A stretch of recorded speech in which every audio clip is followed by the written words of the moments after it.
पशु है, विचित्र किस्म की पशु है जो अपना काम भरने के बाद और हमारा कुछ नाता नहीं रहता है। यही अज्ञान का स्वरूप है। जब आप जानते हो जो भी आपके सामने है वो भगवान का मैसेंजर है, आपका व्यवहार, आपका सोच, जो पहले मनुष्य हो, वृक्ष हो, पशु हो, आपकी व्यवहार इज बीइंग फनेल्ड टुवर्ड्स ईश्वर।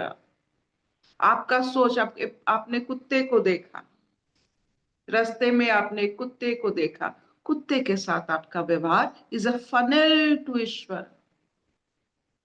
ये नहीं कि सिर्फ मनुष्य से आपका व्यवहार, आप वृक्ष को कैसे सहलाते हो, फूलों को देखकर क्या क्या सोचते हो, these are all being funneled towards the higher source. उसी से पता चलता है किसको भेजा जाए आपके सामने।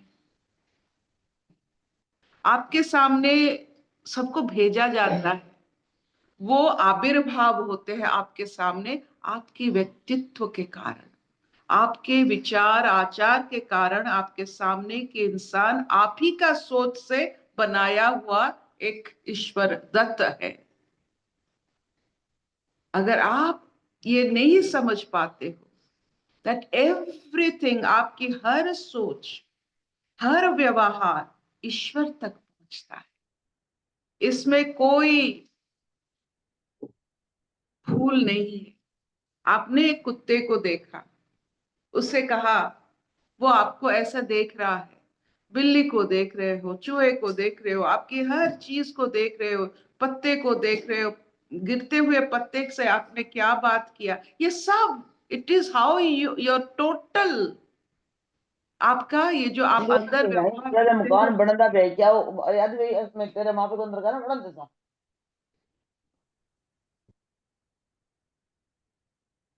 उससे पता चलता है आप ईश्वर के साथ कैसे बात करते हो। आपका स्वभाव, आपका विचार, हर चीजों के लिए, हर अंश के लिए, पृथ्वी की, संसार की, ब्रह्मांड की हर अंश के लिए आप क्या सोचते हो, इसका भारी भड़कम हमारे ऊपर असर पड़ता है। आप जितने प्यार से, हमने सुना है कृष्णमूर्ति जी, वो छोटे छोटे पंछियों के साथ बड़े प्यार से बात करते थे।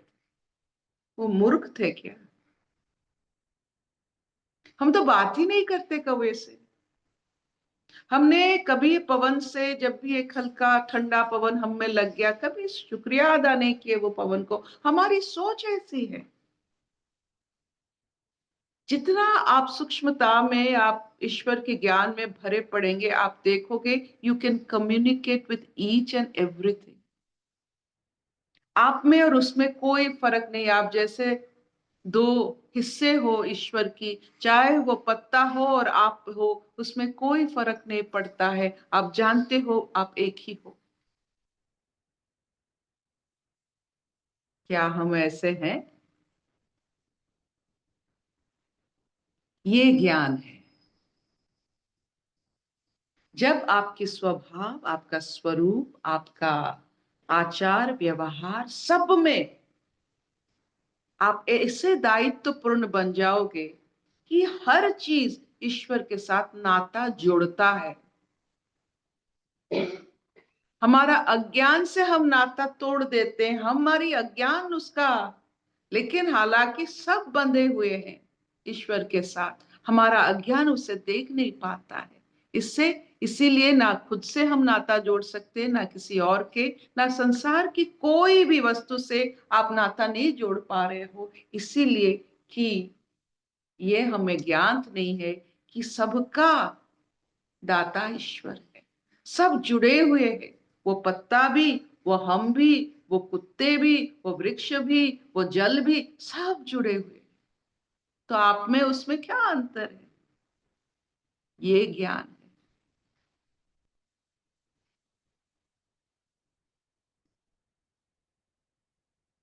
क्या इतना चलेगा? हाँ Arpita, all your communication with anyone goes to Ishvara. All your communication with yourself goes to Ishvara. No one else. जैसे अपने जो फनेल देखे हो, जिसे हम छमने ने कौन को कहाड़ी, कहाड़ी जिसे कहते हैं फनेल। आप जिस जिस जिस दिशा में उसमें कुछ भी डालो वो बोतल को जाता है। आप कुछ दिशा में कुछ भी डालो ईश्वर को जाता है। ऐसा कोई भाव नहीं, ऐसा कोई आपका सोच नहीं जो ईश्वर तक नहीं जाता है। ये जान लीजिए, ये ही ज्ञान है। तो आप कोई भी मेथड में किसी को ईश्वर मान लो, वो भी ईश्वर तक जानता है। अशतो मा सद्गमय तमसो मा ज्योतिर्गमय मृत्युर्मामृतंगमय सर्वे सुखिनः सन्तु सर्वे सन्तु निरामया सर्वे भद्राणि पश्यन्तु मा कश्चित् दुःखभाग् भवेत्। ओम शांति शांति शांति। किसी को भी ईश्वर मान लो, ईश्वर जान जाते हैं। चाहे अपने पिता माता को, पति पत्नी, बच्चों को, किसी को भी ईश्वर मान लो, सबको ईश्वर मान लो, बहुत जाएगा ईश्वर के तरफ, आपके तरफ से ईश्वर की और सौगात। आपकी सोच।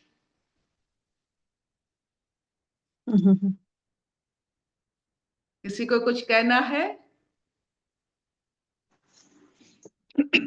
चपड़ा कुछ बोलेगी? बोल।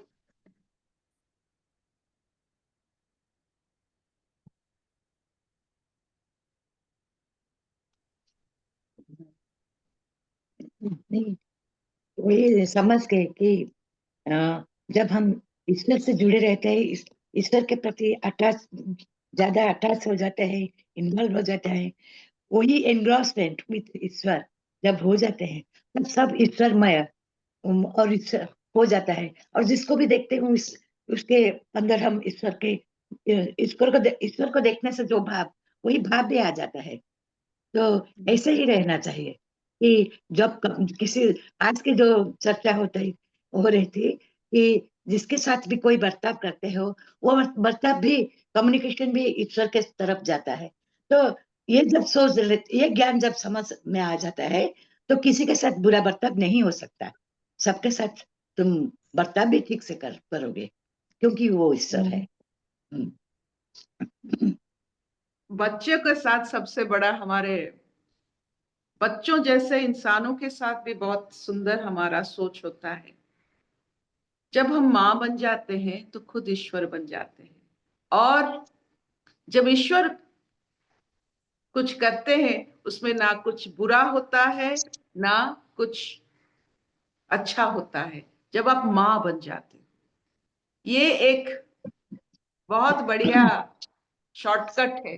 मातृत्व ही आपको ईश्वर तत्व को समझा सकता है।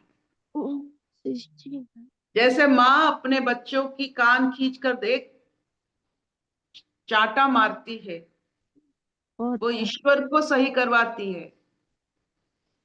यशोदा जैसे कृष्ण को सही करवाया, तो कौन ईश्वर को सही करवा सकता है? मातृत्व। तो मातृत्व भी ईश्वर से बड़ी होती है, ये जान लीजिएगा। और मां बनना ईश्वर से भी बड़ी कद है। आप देख लो, मां बन के, पृथ्वी जैसा मां बन के देख लो, ईश्वर कैसे चला रहे। पृथ्वी जैसे मां को हमें दिया है। पृथ्वी कुछ भी कर सकती है, वोल्केनो, अर्थक्वेक्स, हमें सही रास्ते में डालने के लिए। ऐसे यशोदा मैया कृष्ण को कैसे कैसे उनको अपनी बचपन से निकालकर इतने बड़े इंसान बनाए। माँ कुछ भी कर सकती।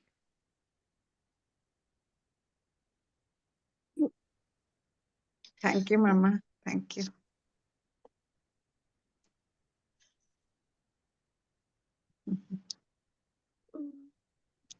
भैया उठ जाते, भैया सुबह से उठ के कुछ और कुछ पता चला।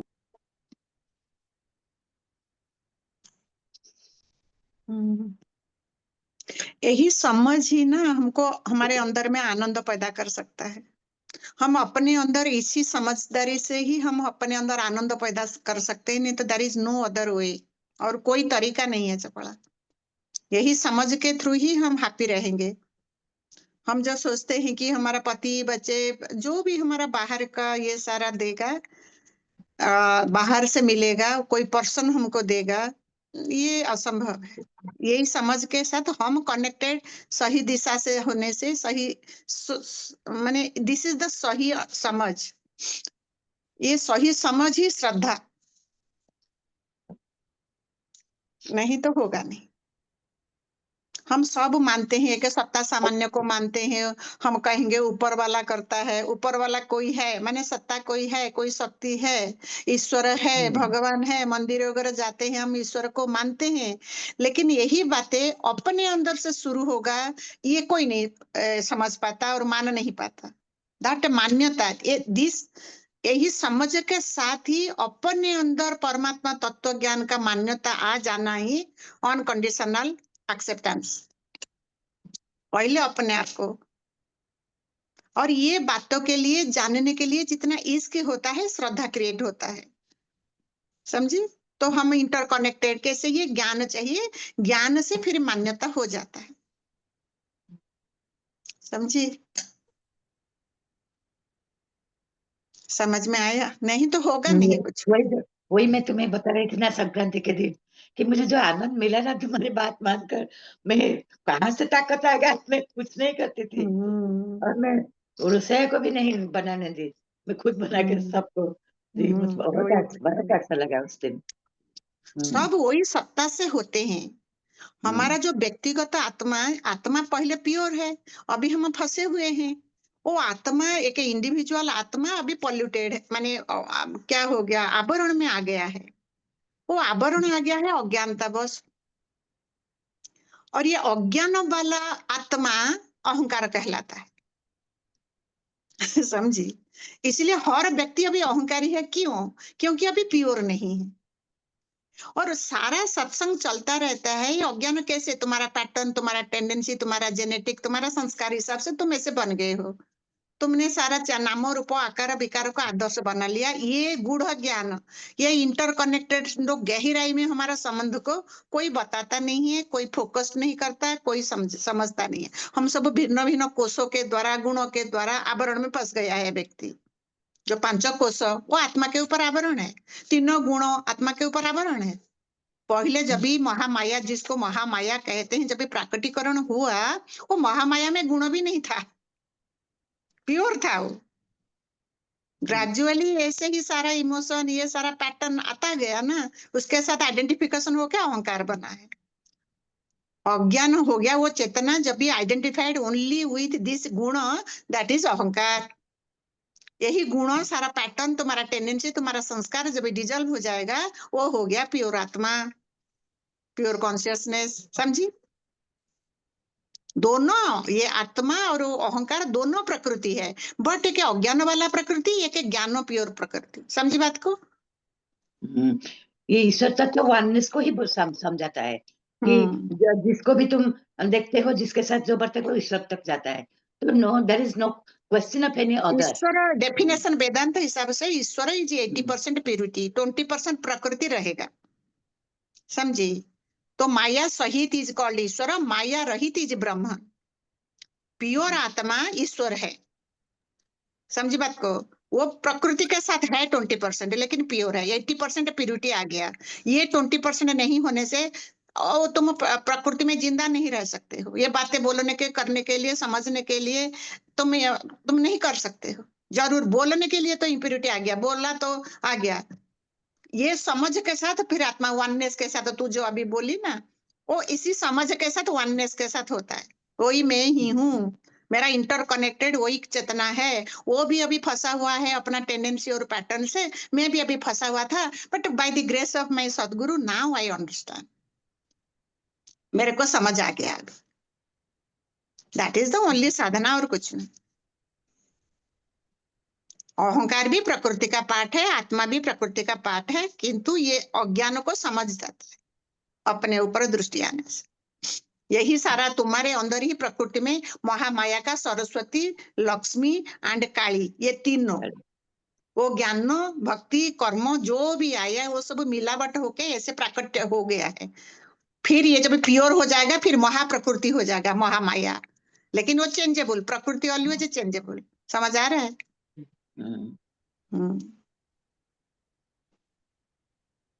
हमारा अज्ञान के साथ संबंध के वजह से ही हम दुखी रहते हैं, हमारा सफरिंग। अज्ञान, अभी तेरा अज्ञान मिट गया, मैं मेरा मत, तेरे को कुछ मिटना जरूरत नहीं, मैं मेरा मिट गया तो मैं मिट गया। अहंग वृत्ति, मेन जो मूल वृत्ति अहंग वृत्ति, वो खलास हो गई। सेपरेट जब भी होते हैं ना, वही तो महामाया है। दैट इज अहंग वृत्ति के थ्रू होता है, और दैट अहंग वृत्ति इज प्योर था। अभी हमारा मेरा के साथ जब भी आरोपित करना हम छोड़ देते हैं, आइडेंटिफाई नहीं होता है, हम मेरा बेटा ऐसे दुखी है तो मैं दुखी हूँ। वो अपना तुम्हारा बच्चा वो है नहीं, तुम ही नहीं हो। तुम शरीरों को मानते हो सत्य, तभी ये तुम बनते रहते हो। जैसा मेरा खत्म हो जाएगा साथ साथ मैं भी खत्म हो जाएगा। अब ये सास मर गई साथ साथ बहू मर जाती है, ननद मर गई साथ साथ भाभी मर जाती है, वो रिश्ता नाता ना। तो इसीलिए कहा जाता है मारने का जरूरत नहीं, उधर भगवान को लाओ, ये ननद खत्म हो जाएगी और जो हो रहा है ठीक हो रहा है, परम स्वीकार हो जाएगा। परमात्मा देखना माने परम स्वीकार, मन चलेगा नहीं। अज्ञान जो उड़ा हुआ है पैटर्न टेंडेंसी के वजह से देख रहे हो, तुम समझ नहीं पा रहे हो कि तुम इतना घटिया टेंडेंसी में हो। तुम चाहते हो सामने सब बदल जाए, सामने कुछ है ही नहीं, बदलेगा क्या? तुमने ही ओढ़ के बैठे हो, तुम खाली स्वीकार कर लो, हाँ मेरा ही प्रॉब्लम है, ये मेरा अज्ञान था, बस अज्ञान का चश्मा लेके मैं देख रहा हूँ, इसलिए सब द्वैत दिखाया जाता है, कंप्लेन दिखाया जाता है, जजमेंट होता है, कर्म बनता है। ये फंडामेंटल बात है, यही महामाया है, यही प्रकृति है। समझी बात को? वो त्रिगुणात्मक है, वो बाद में त्रिगुणात्मक हुआ, पहले निर्गुण था, माया में कुछ प्योर था। समझे? यही Shiva and Shakti pure, Ardhanarishvara pure, they are playing, they are doing leela. But लीला को देखने के लिए हमारे भी इतना कंडीशनिंग आ गया है, हम उसके थ्रू देख रहे हैं, कंडीशनिंग के थ्रू। सत्य आज इट दिखाई नहीं जाता है। बोलो वैशाली। आंटी आंटी इसलिए वो सिमी आंटी को सामने बैठे तो मुझे याद आ गया आंटी, वो जैसे बोल रहे थे कि हस्बैंड मुझे प्यार करे, हस्बैंड आ जाए, तो जितना आंटी वो एनर्जी हस्बैंड को बाहर ढूंढने में लगाए है ना आंटी, वो अंदर चली जाएगी तो आंटी वही इंटेंसिटी से चला जाएगा। वो इतना आसक्त हमारा मन होता है, वही आसक्ति खाली शिफ्ट करना है, वही एनर्जी बाहर जा रहा है तो वही शिफ्ट करना है। वो जो टेक्निक आप बताते रहते हैं ना आंटी, उसी से आंटी एक वननेस की भावना और आनंद आ जाता है। जो बाहर ढूंढते थे वो मिला ही हुआ है इसका आंटी, ये हो जाता है।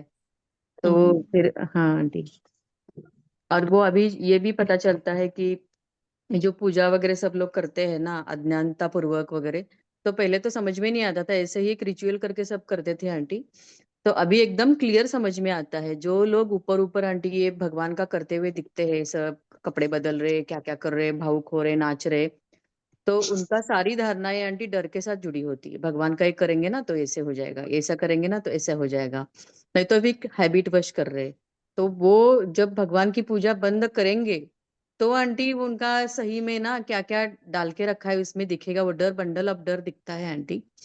तो वो अंदर से सफाई होती, पूरा रूट से सब सफाई होती है। तो वही आंटी समझ में आता है अभी। वही यही सारा